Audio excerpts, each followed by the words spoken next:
Hello all welcome to ఇన్ఫోటాక్స్.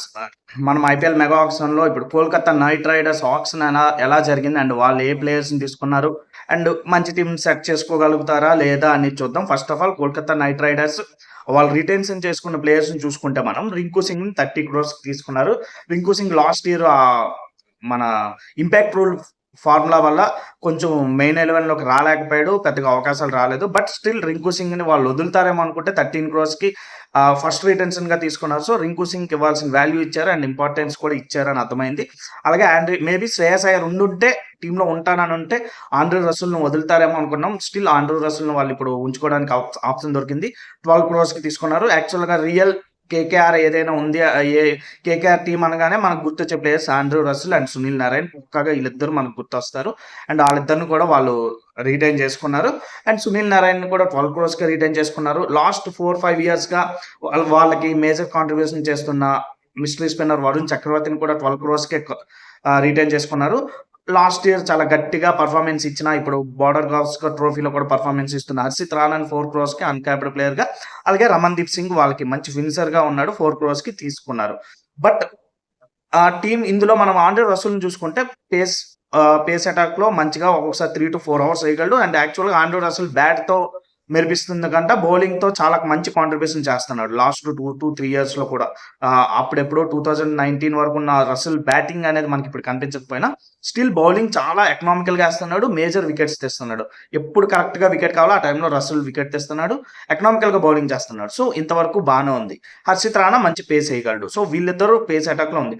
But ఆ తర్వాత వాళ్ళు తీసుకున్న టీం కోసం చూసుకుంటే పెద్దగా ఎందుకో గట్టిగా వెళ్ళలేకపోయారేమో అనిపించింది. వాళ్ళు ఓపెనింగ్లో ఫిల్ సాల్ట్ని మిస్ అయ్యారు. లాస్ట్ ఇయర్ ఫిల్ సాల్ట్ చాలా బాగా ఆడాడు వాళ్ళ కోసం.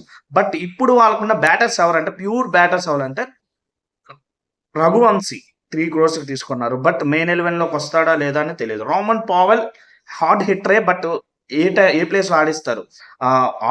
తన్ని డౌన్ ది ఆర్డర్ ఆడిస్తారా లేకపోతే 2 down 3 down ఆడిస్తారా అని తెలియదు.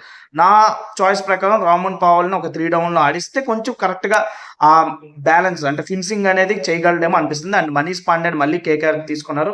యాక్చువల్గా కేకేఆర్ ఎప్పుడైతే 2 times విన్ అయిందో ఆ టైంలో మనీష్ పాండే చాలా మెయిన్ రోల్ ప్లే చేశాడు. ముఖ్యంగా 2014లో చాలా బాగా ఆడాడు. హైయెస్ట్ 97 runs వరకు కొట్టాడు. 75 lakhs తన్ను కూడా తీసుకున్నారు.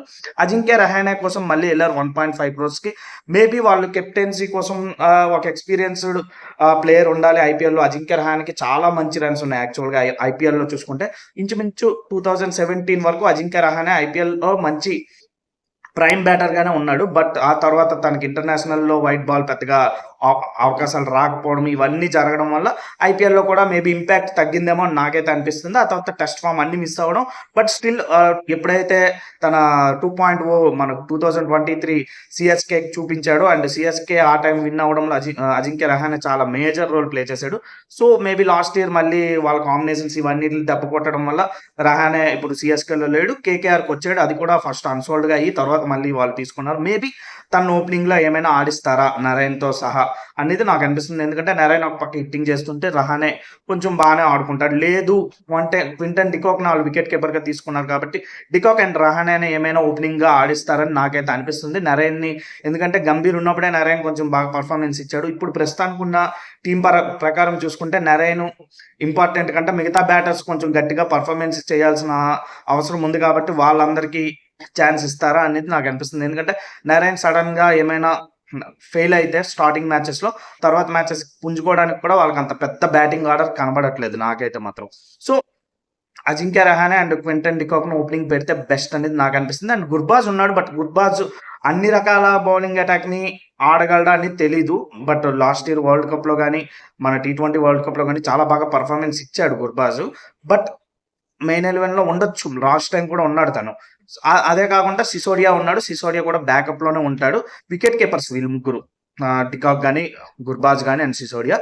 అండ్ ఇప్పుడు మనం ఆల్రౌండర్స్లో చూసుకుంటే అంకుల్ రాయ్ 40 lakhs వచ్చాడు, మొయిన్ అలీ 2 crores వచ్చాడు. బట్ మొయిన్ అలీ ఏ ప్లేస్లో ఆడతాడు? ఆల్రెడీ వాళ్ళకి ఒక ఇద్దరు స్పిన్నర్స్ ఉన్నారు. సునీల్ నారాయణ ఒక డేంజర్ స్పిన్నర్ ఉన్నాడు, వరుణ్ చక్రవర్తి మిస్టరీ స్పిన్నర్ ఉన్నాడు. సో మొయిన్ అలీని మెయిన్ 11లో ఉంచుతారా లేదా తెలీదు. ఉంచితే మాత్రం 1 డౌన్ ఆర్ 2 డౌన్‌లోనే పంపించగలగాలి మొయిన్ అలీని. అప్పుడే హార్డ్ హిట్టింగ్ చేస్తాడు. బట్ నరైన్ ఒకసారి సడెన్‌గా ఔట్ అయితే మొయిన్ అలీని ఎంతవరకు పంపించొచ్చు అనేది వాళ్ళు ఆలోచించొచ్చు. సో, మొయిన్ అలీ మెయిన్ 11లోకి రావడం కంటే బ్యాకప్‌గానే ఉంటాడు. చెప్పలేము, ఒక్కొక్కసారి వచ్చే ఛాన్స్‌లే ఎక్కువుంటాయి. బట్ వెంకటేష్ అయ్యర్ కోసం చాలా గట్టిగా ఎళ్లారు. 23.75 క్రోర్స్ వెంకటేష్ అయ్యర్ కోసం వెళ్ళడం, ఆళ్ళ వెనకాతల బెంగుళూరు పరిగెట్టడం, ఈ 2 కొంచెం ఆశ్చర్యంగానే అనిపించాయి. ఎందుకంటే వెంకటేష్ అయ్యర్ డిజర్వే. లాస్ట్ 2-3 ఇయర్స్‌లో కోల్కతా సక్సెస్‌లో చాలా మెయిన్ రోల్ అయ్యాడు. లాస్ట్ ఇయర్ కోల్కతాకు కూడా 370 రన్స్ వరకు చేశాడు Venkatesh Iyer. But 15 crores or 12 crores or 13 crores ఇంతవరకు రీజనబుల్. 23 వరకు ఇద్దరు బెంగుళూరు కూడా పరిగెట్టడం అనేది కొంచెం ఆశ్చర్యంగా అనిపించింది. దీనివల్ల కోల్కతాకి పర్స్ వాల్యూ చాలా పోయింది. దానివల్ల మంచి ప్లేయర్స్‌ని కొనలేకపోయారు అనేది క్లియర్‌గా కనిపించింది ఈ ఒక్క బిడ్ వల్లే. వెంకటేష్ అయ్యర్‌ని ఇక్కడ ఎక్కడ తక్కువ చేయట్లేదు. బట్ ఈ బిడ్ అనేది వాళ్ళ టీమ్ బ్యాలెన్స్‌ని సెట్ చేసుకోవడానికి మిస్ అయిపోయింది. బట్ తనకు పెట్టిన ట్వీట్‌కి వాళ్ళు హార్ట్‌కి తీసుకొని కొన్నారేమో అని అనిపించింది నాకైతే. మేబీ అలాంటివి జరగొచ్చు ఫ్రాంచైజ్ క్రికెట్‌లో. బట్ వెంకటేష్ అయ్యర్‌ని ఇప్పుడు కెప్టెన్ చేస్తారా? ఇంత ప్రైజ్ ఇచ్చారు కాబట్టి టీమ్‌లో అయితే పక్కాగా ఉంచాలి. లాస్ట్ ఇయర్ కాకుండా బిఫోర్ ఇయర్ తనకి టీమ్‌లో కూడా పెద్దగా ప్లేస్ ఇవ్వలేదు. సో, ఈసారి ఏం చేస్తారనేది మనకు తెలీదు. బట్ వెంకటేష్ అయ్యర్ అనేది ఇప్పుడు మనం నరైన్, రసూల్ వీళ్ళెవరైతే మేజర్ కేకేఆర్ అనుకుంటామో, వెంకటేష్ అయ్యర్ కూడా కేకేఆర్ సోల్ అనేది మనకు తెలిసిన విషయం. ఇప్పుడు స్పిన్నర్స్‌గా మయాంక్ మార్కండే 30 లాక్స్ తీసుకున్నారు. And of course Narine, Varun Chakravarthy వీళ్ళు రిటెన్షన్స్‌లో ఉన్నారు.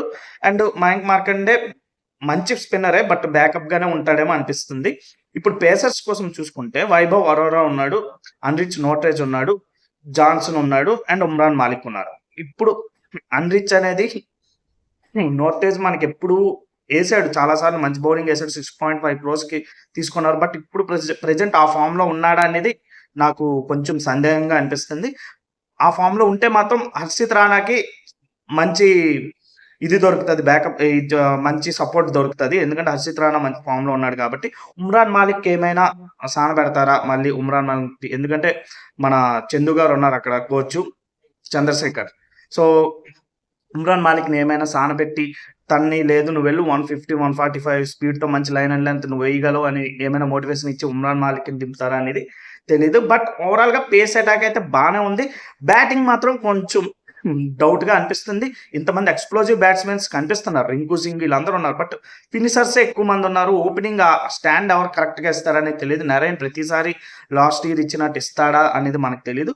ఓవరాల్‌గా అయితే మాత్రం ఒక్క బిడ్ వల్ల వాళ్ళకి బ్యాలెన్స్ మిస్ అయిందేమో అనిపిస్తుంది. స్టిల్ కోల్కతా చాలా సార్లు గట్టి కమ్‌బ్యాక్స్ ఇచ్చింది. చూద్దాం. మీకేమనిపిస్తుందో కామెంట్ చేయండి. Thank you.